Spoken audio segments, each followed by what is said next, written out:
Hello friends, இன்றைக்கி த intelligent இன்வெஸ்டரோட சீரீஸில் next சாப்டரான chapter 4 தான் பார்க்க போகிறோம். சாப்டர் 4 என்னென்னு பார்த்தீங்கன்னா, defensive investor general portfolio policy. இதுக்கு முன்னாடி நாங்கள் பார்த்தீங்கன்னா இன்ட்ரடக்ஷன் சாப்டர் 1, சாப்டர் 2, சாப்டர் 3 போட்டிருக்கோம். இன்வெஸ்ட்மெண்ட் பண்ணணும்னு நினைக்கிறவங்க கண்டிப்பாக இந்த புக்கை ஒரு தடவையாவது ரீட் பண்ணியிருக்கணும்னு சொல்லிட்டு பெரிய இன்வெஸ்டர்ஸ்லாம் சஜஸ்ட் பண்ணியிருக்காங்க. ஸோ உங்களுக்கு டைம் இருக்கும் போது இந்த இன்ட்ரடக்ஷன் சாப்டர் 1, சாப்டர் 2, சாப்டர் 3 பாருங்கள். நாங்கள் டிஸ்கிரிப்ஷனில் அதோட லிங்க் கொடுத்துருக்கோம்.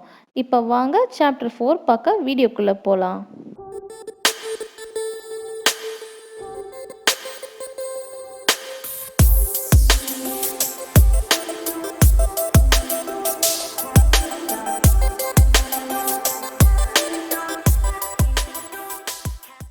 சாப்டர் 4ல் டிஃபென்சிவ் இன்வெஸ்டரோட போர்ட்ஃபோலியோ பாலிசி எப்படி இருக்குன்னு தான் பார்க்க போகிறோம்.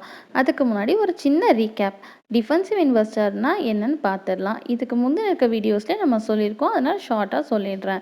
டிஃபென்சிவ் இன்வெஸ்டர் பார்த்திங்கன்னா ரொம்ப டைம் எடுத்துக்க மாட்டாங்க அவங்க இன்வெஸ்ட்மெண்ட் பண்ணுறதுக்கு. அவங்க இன்வெஸ்ட்மெண்ட் எப்பயுமே ஒரு லாங் டேர்மை ஃபோக்கஸ் பண்ணி தான் இன்வெஸ்ட்மெண்ட் பண்ணுவாங்க. அதுக்கப்புறம் ஒரு அடிக்கேட் ரிட்டர்ன் வர மாதிரி தான் இன்வெஸ்ட்மெண்ட் பண்ணுவாங்க. அதாவது ஒரு போதுமான அளவு வருமானம் வர அளவுக்கு இன்வெஸ்ட்மெண்ட் பண்ணுவாங்க. அவங்களோட கேபிட்டலுக்கு ஆபத்து வராத மாதிரி ஒரு மினிமம் லாஸ் இருக்க மாதிரி மேக்ஸிமம் கெயின் இருக்க மாதிரி பார்த்து பண்ணுவாங்க. சாப்டரில் முக்கியமான வேர்டுன்னா டிஃபென்சிவ் இன்வெஸ்டர் பற்றி நம்ம இப்போ பார்த்தோம். நெக்ஸ்ட்டு பார்த்தீங்கன்னா போர்ட்ஃபோலியோன்ற வேர்டு ஒன்று சொல்லியிருந்தேன். ஸோ போர்ட்ஃபோலியோ என்னன்னு தெரிஞ்சுக்கலாம். இப்போ ஒரு குறிப்பிட்ட பர்சன் மல்டிபிள் விஷயத்தில் அவர் இன்வெஸ்ட்மெண்ட் பண்ணியிருக்காரு. எக்ஸாம்பிள் நான் சொல்கிறேன்.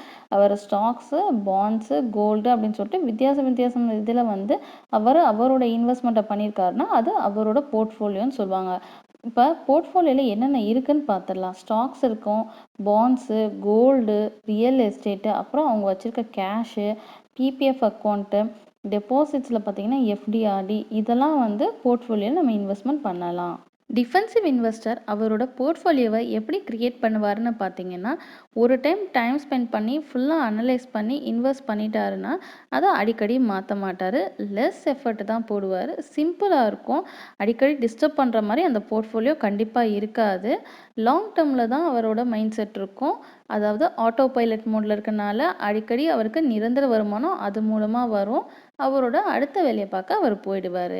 இன்னொன்று என்ன முக்கியமான விஷயம்னு பார்த்தீங்கன்னா, டிஃபென்சிவ் இன்வெஸ்டர் பார்த்தீங்கன்னா அவரோட மைண்ட் செட் எப்படி இருக்கும்னா, மார்க்கெட் நல்ல இன்க்ரீஸ் ஆச்சுன்னா ஹாப்பி ஆகிட்டு அதை பற்றி இது பண்ண மாட்டார். அதே இது மார்க்கெட் டவுன் ஆச்சுன்னா ரொம்ப சோகமாயிட்டு அவரோட போர்ட்ஃபோலியோ போய் அப்பப்போ சேஞ்சும் பண்ண மாட்டார். இன்வெஸ்ட்மெண்ட்டுன்னு சொன்னாலே நிறைய பேர் இந்த விஷயத்த கண்டிப்பாக பேசுகிறத நம்ம கேட்டிருப்போம். என்னென்னு பார்த்தீங்கன்னா, எவ்வளோக்கு எவ்வளோ நம்ம ஹை ரிஸ்க் எடுத்து இன்வெஸ்ட்மெண்ட் பண்ணுறோமோ அதோட ரிட்டர்ன் அந்த இன்வெஸ்ட்மெண்ட் பண்ணதில் வர ரிட்டர்னும் ஹையாக இருக்கும். அதே இது நம்ம லோ ரிஸ்க் எடுத்து ஒரு இன்வெஸ்ட்மெண்ட் பண்ணும் போது அது மூலமாக வர ரிட்டர்னும் நமக்கு லோவாக கிடைக்கும் அப்படின்னு சொல்லி பேசுகிறத கேட்டிருப்போம். பட் கிரஹாம் என்ன சொல்கிறாருன்னு பார்த்தீங்கன்னா, ரிஸ்க்குக்கும் ரிட்டர்னுக்கும் சம்மந்தம் இல்லைன்னு சொல்கிறாரு.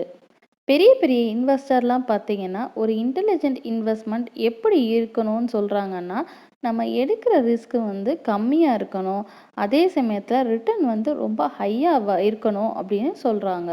டிஃபென்சிவ் இன்வெஸ்டரோட போர்ட்ஃபோலியோ பார்த்தீங்கன்னா 50% ஷேர்ஸ்லேயும் 50% பாண்ட்ஸ்லேயும் இருக்கணும்னு கிரஹாம் சொல்கிறாரு.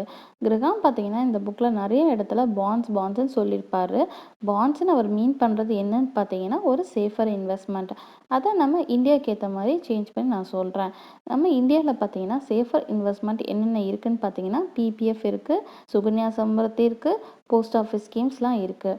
இதை பற்றின டீட்டெயில் வீடியோஸ்லாம் நம்ம சேனலில் போட்டிருக்கோம். அதோட லிங்க்ஸ் எல்லாமே நான் உங்களுக்கு டிஸ்கிரிப்ஷனில் போடுறேன். நீங்கள் அதை போய் பார்த்துட்டு டீட்டெயிலாக PPF, Sukanya Samriddhi, post office scheme பற்றிலாம் தெரிஞ்சுக்கலாம். பாண்ட்ஸ்லேயே பார்த்தீங்கன்னா 2 இருக்குது. Government bonds, corporate bonds. இப்போ கார்ப்பரேட் பாண்ட்ஸ் என்னன்னு பார்த்தீங்கன்னா, அவங்க ஒரு கேபிட்டலுக்காண்டி கார்ப்பரேட் இஷ்யூ பண்ணுறது corporate bonds. Government bonds government issue பண்ணுறது. அதோட ரேட் ஆஃப் இன்ட்ரெஸ்ட்லாம் பார்த்தீங்கன்னா மினிமம் 7 to 10% வரைக்கும் கூட இருக்குது. அதே மாதிரி இன்வெஸ்ட்மெண்ட் பீரியட் பார்த்தீங்கன்னா கவர்மெண்ட் பாண்ட்ஸுக்கு 3 monthsலேருந்து 30 years வரைக்கும் இருக்குது.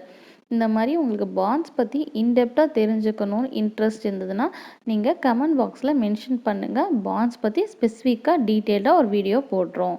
டிஃபென்சிவ் இன்வெஸ்டரோட போர்ட்ஃபோலியோவை எப்போ சேஞ்ச் பண்ணுறதுன்னு கிரகாம் சொல்கிறாருன்னு பார்த்தீங்கன்னா, மார்க்கெட் வந்து ஃப்ளக்சுவேஷன் ஹையாக இருக்கும்போது சேஞ்ச் பண்ணலான்னு சொல்கிறாரு.